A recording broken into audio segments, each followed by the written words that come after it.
Bummer, I'm not going to talk about Revolut today. I'm not going to talk about Uber today. And I'm not going to talk a lot about being a woman either today. I was invited here in order to talk about how I actually built my career in tech. And this got me thinking, first of all, why I actually chose a career in tech.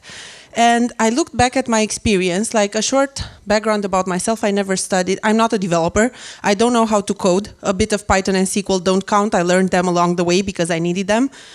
So how did I actually why did I actually chose a career in tech? And this gets back to after I finished my master's studies. Yeah, when it comes to education, I'm as nerdy as it gets. I finished international economics and business in Bucharest. Then I made a master's in political economy and management in Oslo and Paris. Then I came back and made the second master's in international project management. And while I was studying during my master's studies, I started volunteering for non-profit organizations because I wanted to give back. I wanted to do something valuable with the free time that I had. And this is how I realized that despite my consultancy background, once I get back to Romania, I want to do something meaningful. So I started my own non-profit, doing entrepreneurship education programs for the youth. As part of the programs that we were organizing, we invited a lot of entrepreneurs to take the stage. All of them were remarkable. However, some of them were really impressive for me, and those were the ones in tech. They were super casual, they were super open, they were eager to share their know-how, they were eager to help.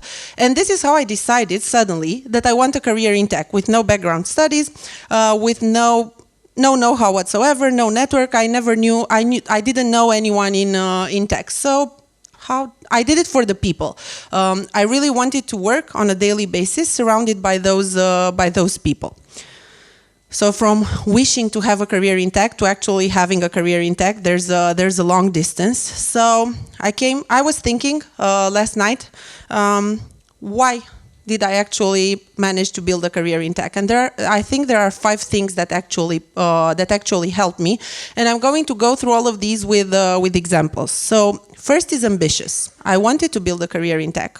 I had no know-how, and I had to start from somewhere. So I basically started searching online, and I found one of the best marketing persons in Romania. I looked at myself, and I was like, okay, what can I do in tech? I don't know how to code. What skills can I use in order to be useful? I didn't study marketing either. Like, I had a marketing class somewhere, but I didn't study marketing either. But I was like, okay, I think I can learn marketing fast in order to be valuable in the tech industry. So I found this person who I admire deeply to date, and I wrote a cold email with the subject: I want to learn marketing in tech. Please make me smarter. Where shall I start? It was 10 years ago. Weird enough, I received an answer with a list of courses and books.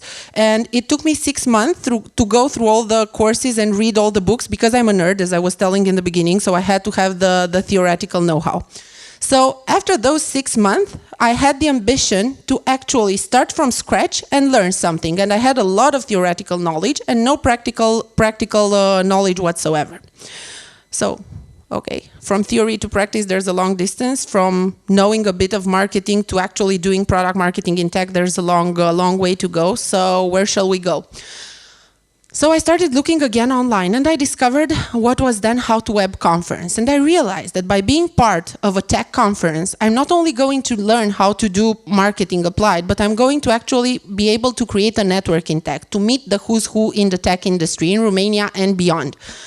So, yeah, you can say I'm a bit of a stalker. So I basically searched online who organizes this conference. I found the organizer, and I wrote a cold email again. Hello, I'm Irina. I'm fresh out of school. I've learned a bit of marketing, and I want to get involved. Attention, I want to volunteer, because I see a lot of young people nowadays who want to sell themselves very expensive, but they don't have even the theoretical skills. So I didn't want to go that way, and I thought, I want to volunteer. I want to be part of How to Web conference. I can do marketing. Guess how many of you think that Bogdan said yes? No, of course he said no. I was no one. thankfully, I have some other very valuable skills for an event organizers. Like I have the capacity to carry chairs around, I can do registration, I can run away to find speakers and bring them to stage, I can do water refills for the speakers when necessary, and it was a good starting point for me. No matter how low, it was still a starting point and it was still a chance. So I actually told Bogdan, okay, I understand that there's no place in the marketing team, not even to volunteer. How about I just join as a volunteer to carry chairs around and support you? And he was like, yeah, okay, you're weird enough, just join us. I started carrying chairs around. In 2 months' time, they needed support in marketing as well, so I volunteered again. I overdid it in order to prove myself. And in 5 years' time, I went from being a volunteer carrying chairs at How to Web conference to being the chief marketing officer and the conference manager of How to Web in Romania.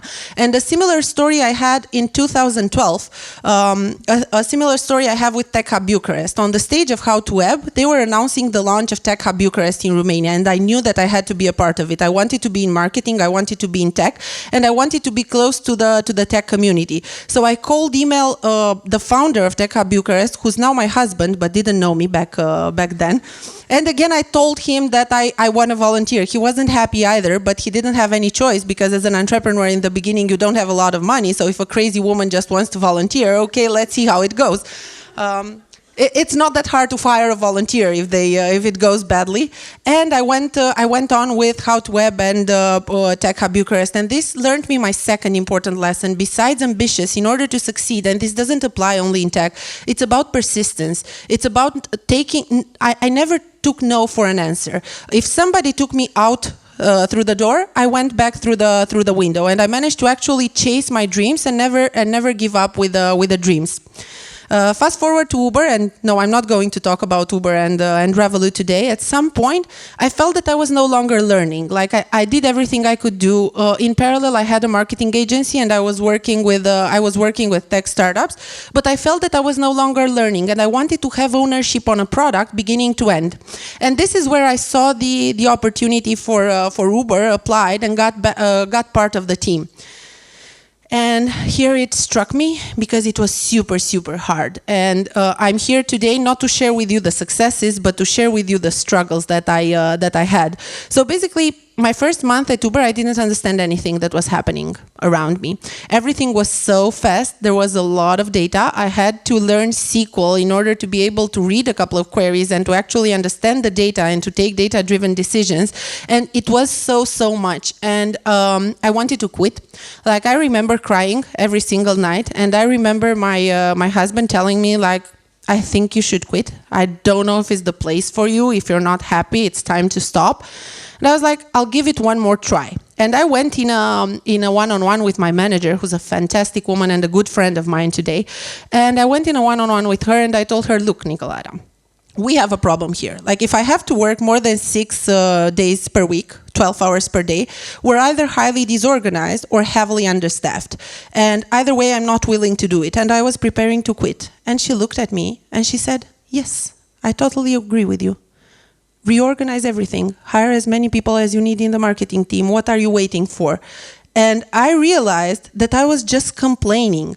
I didn't take ownership of my stuff in order to actually get things done, but I was just complaining that things are bad and I'm waiting for someone, God, whatever, to solve my problems.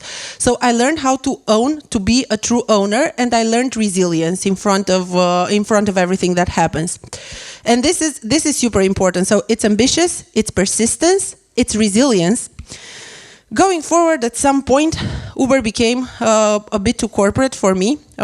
With the change in leadership, with the IPO prep, it was no longer a startup. I didn't actually feel I had ownership, and I wanted to take a sabbatical. I never took one, by the way. When my actual manager at Revolut approached me and asked me whether that they're launching in Romania, and whether I'd like to talk. And my first thought was like, yeah, that's super cool. I'm using you guys. I discovered you guys. I'm using you and traveling. That's very interesting. Let me think about persons to recommend. And he was like, no, in fact, we actually want you to join our team.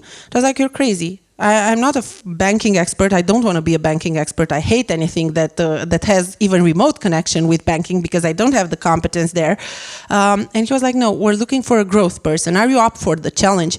And the challenge was to actually grow Revolut from 20K to 100K users by the end of the year, which was around 8 months, with no marketing budget. And Revolut was a super small company back then. We were 200 people worldwide. We were not a unicorn. So I was like, okay, I could try. Instead of taking the sabbatical, I could try. This was the worst that could happen. So I took the risk and went on, and I don't regret any single time I took a risk. I don't regret it, but I do regret times when I didn't take the risks and I just sit back. Revolut taught me a very important lesson, and I'm going to get to the topic of being a woman in tech. When I joined Revolut, out of the 200 people in the company, I think we were 10 women. And I was the only woman in the country manager's team. We were, I think, 7 of us. I was the only woman. Thankfully, nobody ever discriminated me within Revolut or outside or elsewhere. And I used to believe before joining Revolut that discrimination doesn't even exist, that it's all a story, that it's all victimization and blaming. But through the nature of my role at Revolut, I had a very exposed position. So I started being trolled online and offline. I started receiving even threats on my personal social media accounts. And at some point, a guy that was trolling me on social media attended one of our events.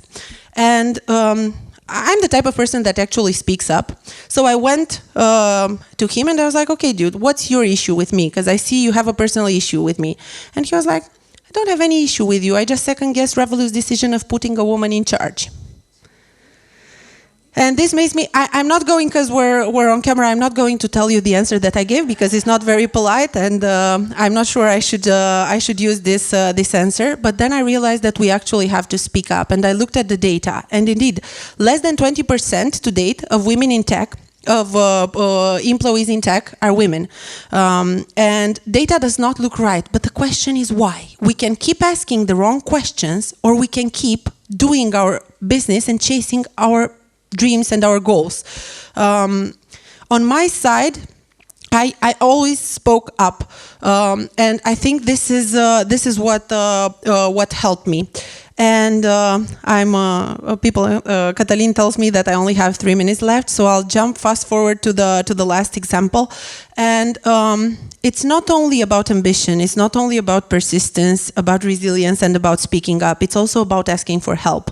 Because we tend to see people that are asking for help as being weak. I used to do this. I used to do the same. What I didn't tell you in my presentation is that I'm also a mother. I have an 8-month-old son, and when I got pregnant, nothing changed. But then, when the baby came into my life, everything changed. And I couldn't be here today unless I asked for help. And my colleagues were super eager to help me, even when I was self-discriminating myself, because I was about to pass myself up for a promotion because I was pregnant. And my manager was like, "Do you want to do it?" Yes. Do you think you have the capacity to do it? Yes. So why does it matter that you're pregnant? Why are you even bringing this into conversation? Because we're putting barriers to ourselves. When looking at why there are so few women in tech, I look at the numbers as well. I'm a recruiter. I've been recruiting people for my teams for a while now. If I look at the number of applicants, I'm seeing 20% applicants women and 80% men. And it's super fair to see the same reflected when looking at the actual distribution in business later on. What I would like to see, I'm not an adept of 50-50. I don't believe in 50-50. And I'm always asked, do you recommend a career in tech? No, God, no. As I don't recommend a career in accounting, as I don't recommend a career in marketing, as I don't recommend a career as a hairstylist. I recommend to do whatever is right for you. And I want to live in a world, the good part is that the new generation, the generation that's coming after us, is changing.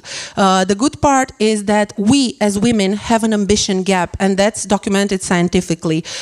If you ask women in management, how women in business, how many of them are aspiring for a management position, and that's not only related to tech, about 20% less than men are going to respond and say that they are actually aiming for that position. So we have to fight this ambition gap.